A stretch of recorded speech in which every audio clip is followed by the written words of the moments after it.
What happens when one of America's most respected journalists faces off against one of the world's most controversial royals under the dim glow of the NBC nightly news studio lights?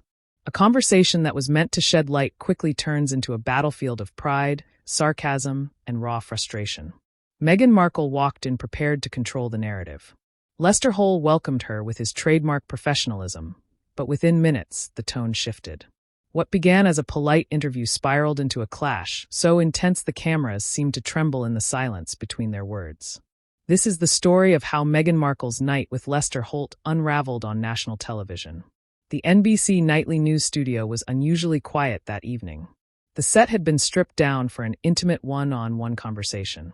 No live audience, no applause, just two chairs under soft but focused lighting.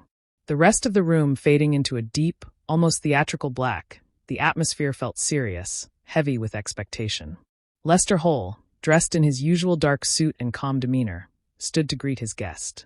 "Meghan, thank you for being here tonight," he said with the steady warmth that had earned him the trust of millions of Americans. Meghan stepped onto the set, her posture sharp, her chin tilted ever so slightly upward. She gave a small smile that looked polished rather than genuine.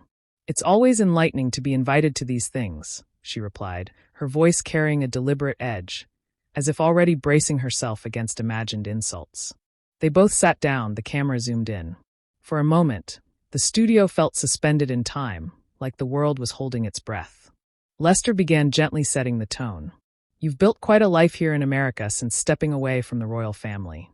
How has the adjustment been for you?" A simple question. Yet Meghan's eyes flickered with impatience. "Adjustment? Lester, I didn't come here to adjust. I came here to live freely. There's nothing to adjust to when you finally stop being suffocated. Perhaps people should stop framing my life as a struggle to adapt and start recognizing it as me finally being who I've always been." Lester gave a practiced nod, absorbing the sharpness. He didn't flinch. "I see. But I think many people are curious about the differences you've experienced. The transition from being part of an institution as old as the monarchy to building an independent life." Here, Meghan tilted her head, the faintest smirk tugging at her lips. "Why does it always go back to the monarchy? I mean, is there any interview where I'm not dragged back into it? I left. I walked away. Yet, here we are, still obsessed with the institution. Perhaps the media should evolve, Lester." The temperature in the studio seemed to drop. Lester pressed on, calm as ever. "Fair enough. Let's talk about your family here, then. You and Prince Harry have settled in California with your children. How has parenthood shaped your perspective?" Meghan let out a small laugh, not one of amusement, but of dismissal. "Parenthood is, well, it's parenthood. Do you want me to give you the fairy tale version? The picture, perfect royal family soundbite? Because if that's what you're fishing for, Lester, you're not going to get it." Her tone was clipped, her eyes flashing. The audience at home couldn't feel the tension in the studio, but Lester could. He leaned back slightly, hands folded on his lap. "I wasn't fishing. I was simply asking. People often find it inspiring to hear how public figures navigate parenthood. That's all." Meghan shifted in her chair. "Inspiring? I don't exist to inspire strangers. My children don't exist for public consumption. Maybe people should stop asking about them as if they're characters in some global soap opera. They're my children. Period." Her words hung in the air like a slap. Lester's jaw tightened just slightly. So slight it was almost imperceptible. Years of journalism had trained him to mask irritation, but Meghan's tone was sharper than most of the contentious interviews he'd handled. Still, he kept his composure. "Understood. Let's move forward. Many Americans are fascinated not just by your current life, but by what you left behind. The royal family has been central to your story, whether you like it or not. Do you think in hindsight that you underestimated the weight of marrying into such an institution?" For a moment, Meghan froze. Her smile returned, but it was the tight, brittle kind. "You know, Lester, questions like that sound almost insulting. Did I underestimate? No, I didn't underestimate anything. I knew exactly what I was getting into. The problem wasn't me underestimating. The problem was everyone else underestimating me. Do you understand the difference?" Her tone rose slightly at the end, a challenge disguised as explanation. Lester nodded again, still calm. "I do understand. I suppose the reason I ask is because—" But Meghan cut him off, her voice rising louder this time. "Because what? Because it's so hard for people to grasp that I was capable of handling it? Or is it because you'd prefer to believe I was naive, that I wasn't strong enough? You see, Lester, that's the narrative people cling to. This fantasy that I was fragile, and I'm telling you I wasn't. I'm not. The silence that followed was thick. Lester adjusted his glasses and took a measured breath. Thank you for clarifying, he said finally, voice calm but firmer now. Already the balance of the room was shifting. The respectful conversation that Lester had envisioned was slipping into something else, something sharper, more combative, and Meghan seemed eager to lean into it. The lights above hummed faintly, casting their glow over a set that was beginning to feel less like an interview space and more like a boxing ring. And this was only the beginning. The hum of the studio lights filled the silence as Lester Holt glanced at his notes, steadying himself. Years of live broadcasts had taught patience, but this interview was already drifting into dangerous waters. Meghan's posture had stiffened, her shoulders squared, chin lifted in defiance. Her eyes carried a glint that seemed less conversational and more confrontational. Lester leaned slightly forward, keeping his voice calm and measured. I appreciate your perspective, Meghan. Let me ask you about something more personal. Your relationship with Harry. Many viewers wonder how the two of you balance public pressure with private life. How do you and your husband support each other through it all? It was a gentle question, one designed to soften the air, but Meghan's lips curled into a smirk that almost seemed rehearsed. Support. Lester, do you think we sit around needing pep talks like some reality TV couple? Harry and I don't need to balance anything. We're not amateurs at life. People underestimate us constantly, as if we're barely holding it together.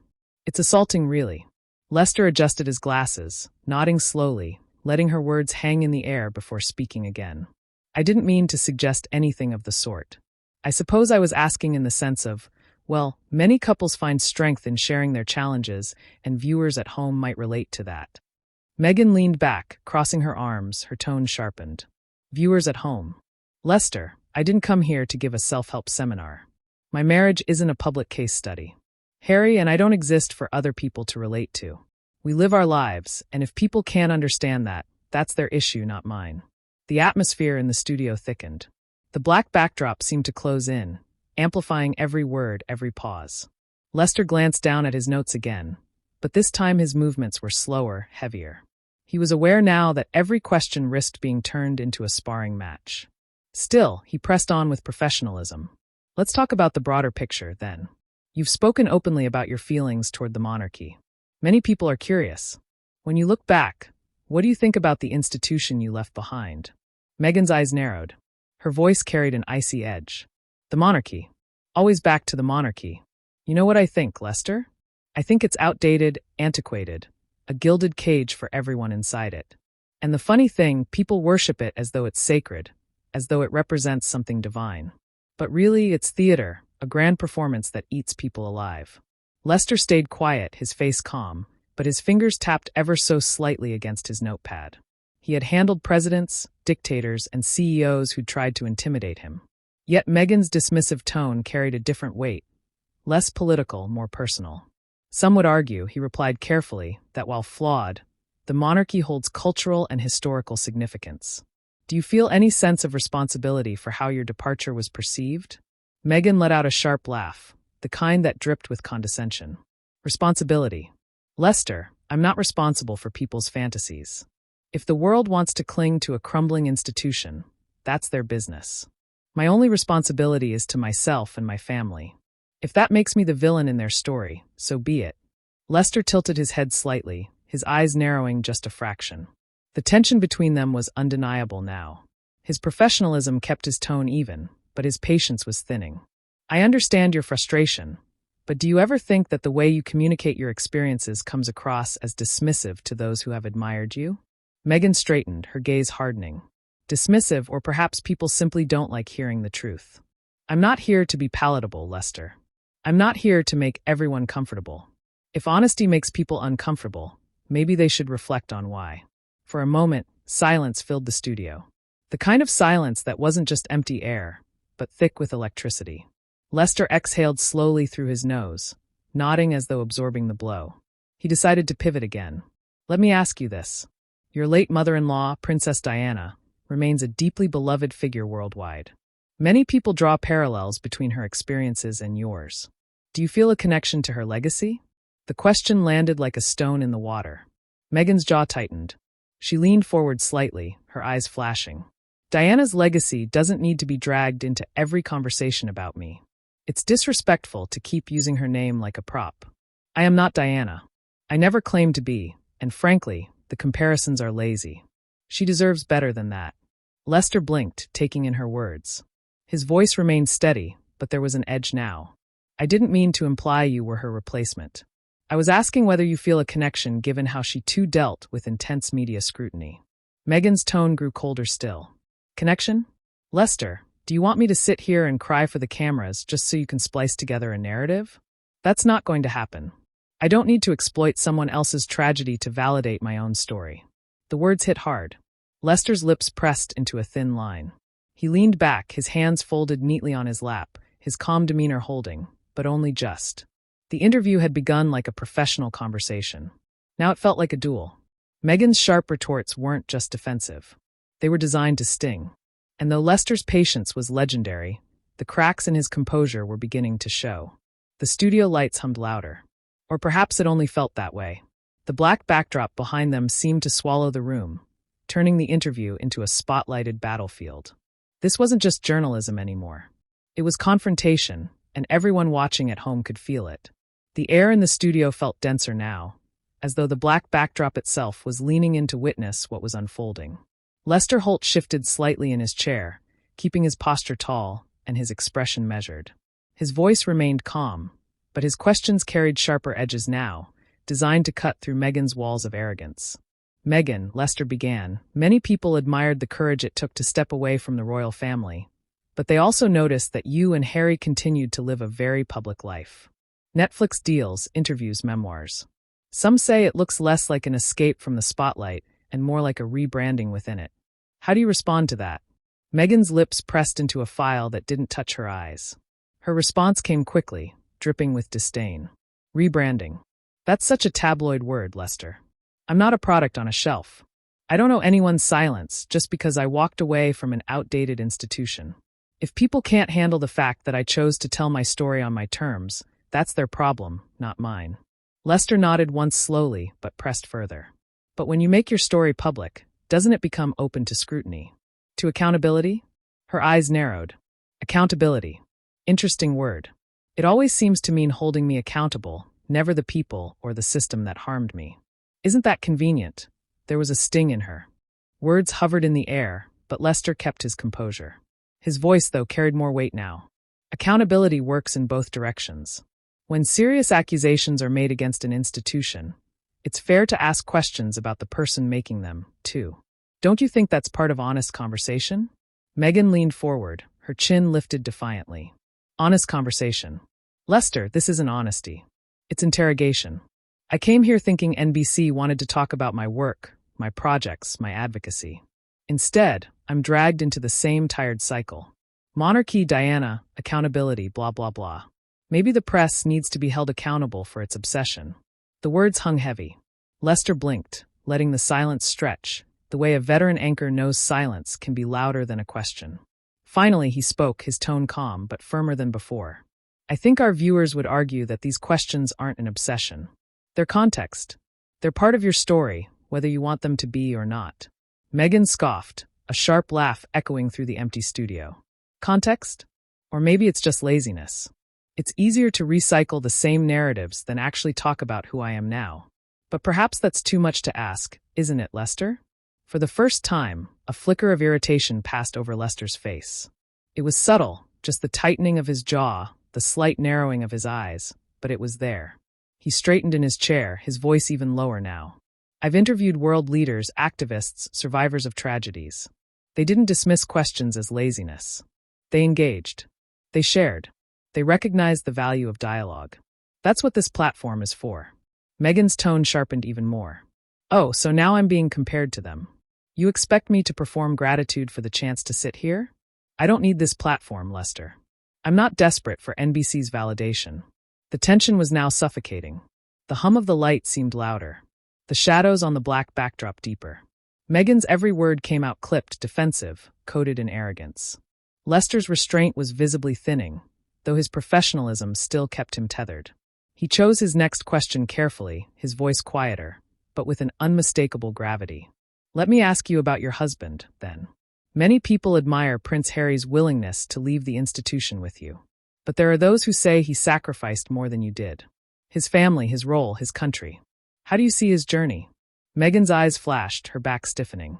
Harry made his choice because he's strong enough to stand by me. Don't make it sound like I dragged him. He's not some poor little prince who got led astray. He's a man who saw the truth and acted on it. If people can't respect that, it says more about them than us. Lester leaned back slightly, his expression tightening. Do you ever feel that your voice overshadows his? That sometimes people see your story as dominating his? That hit a nerve. Meghan's face hardened, her tone icy. Overshadows. Maybe people just aren't used to a woman being the center of the narrative instead of the silent accessory. Maybe the real issue is that people can't stomach the idea of a woman leading her own story. Her words rang out like a challenge, filling the empty studio with tension so thick it was almost visible. Lester inhaled deeply, his patience nearly spent. He spoke slowly, deliberately. I don't think anyone questions your right to your own story. What people struggle with is the contradiction. Rejecting the monarchy while profiting from its legacy. Demanding privacy while signing deals that put your private life on display. These contradictions matter. Meghan shot back instantly, her voice rising. Contradictions? Or maybe complexity. But of course, nuance doesn't sell, does it, Lester? You'd rather box me into the villain role, because it makes for good television. For the first time, Lester's calm veneer cracked. His brows furrowed, his lips pressed into a firm line. He didn't interrupt, but the silence afterward was colder than any words. The studio felt like it was on the edge of explosion. Meghan sat rigid, her expression one of defiance. Lester's composure was still present, but his patience was hanging by a thread. This wasn't just an interview anymore. It was a collision course, and everyone at home watching could sense it. The breaking point was coming. The studio was silent but tense, as if the black walls themselves were holding their breath. Lester Holt sat upright, the seasoned calm of a veteran journalist still in place. But beneath the surface, cracks had formed.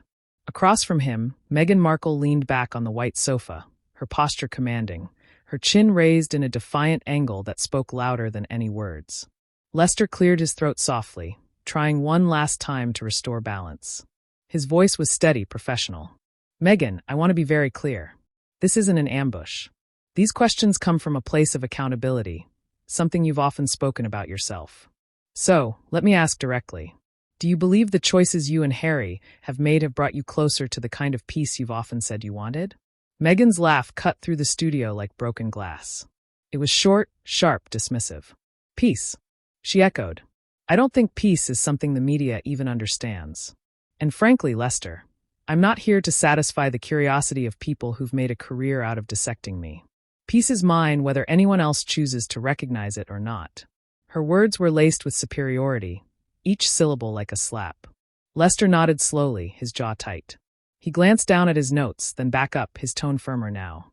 Yet here you are on another program in another interview. Some might say if peace was truly yours, you wouldn't feel the need to constantly return to the spotlight. For the first time, Meghan's mask slipped, her lips pressed into a hard line, her eyes narrowed.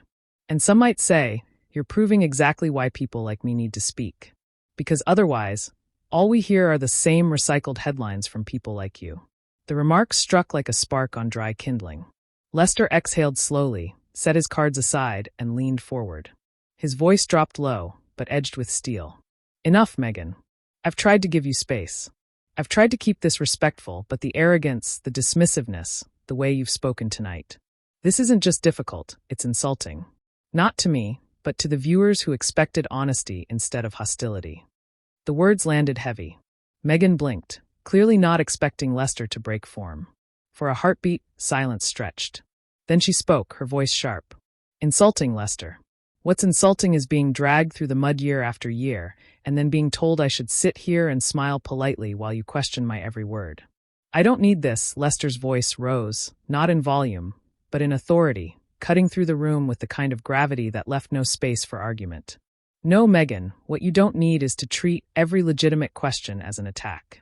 What you don't need is to keep pretending you're above accountability. You say you despise the monarchy, but you've built your entire platform on the fame it gave you. You say you want privacy, but you sign multi-million-dollar deals to put your life on display. That isn't courage. That isn't authenticity. That's hypocrisy. Meghan froze, her face pale under the studio lights. For once, she didn't have a quick comeback. Her lips parted, but no words came. Lester pressed on, his tone unwavering. You talk about truth, about standing in your power, but the truth is without Harry, without that royal title you claim to despise, you wouldn't be sitting in that chair. You've acted tonight, not as a leader, not as an advocate, but as a spoiled child who thinks the world owes her difference. And Meghan, it doesn't. The studio silence was deafening. The hum of the light seemed louder, the black backdrop darker. Meghan's eyes widened, stunned. She gripped the edge of the sofa, her composure cracking in real time. You can't speak to me like that, she whispered, her voice trembling. Lester didn't flinch. I just did, and I did it because the viewers deserve honesty. This interview cannot continue. Not like this. You've disrespected the platform, the conversation, and frankly yourself. Meghan stood abruptly, her blazer falling back against her shoulders. She gathered her things with jerky movements, her face flushed with indignation. Fine, she snapped, her voice breaking. If this is what you wanted, congratulations. I won't sit here and be humiliated. Her heels clicked sharply against the studio floor as she strode toward the exit. The cameras followed until the director hastily cut away. The sound of the door closing reverberated like a gavel, ending a trial. Lester remained seated, exhaling slowly, his face calm once more. He turned to the camera, his voice somber, measured. Ladies and gentlemen, I owe you an apology. What you just witnessed is not what we intended. This was meant to be a conversation, a chance for Meghan to share her perspective. Instead, it became something else entirely. And for that, I regret how it ended. Sometimes, no matter how much patience you bring, respect must flow both ways. Tonight, it didn't. He paused, letting his words sink in, then offered the faintest shake of his head. We'll be right back. The screen faded to black, but the moment was already etched in history. An interview that would be replayed, dissected, and remembered not for insight but for implosion. Meghan had walked out, but the weight of Lester's words lingered long after. If you enjoyed this dramatic story, don't forget to like the video, subscribe to the channel, and hit the so you never miss the next explosive interview breakdown. Your support keeps these stories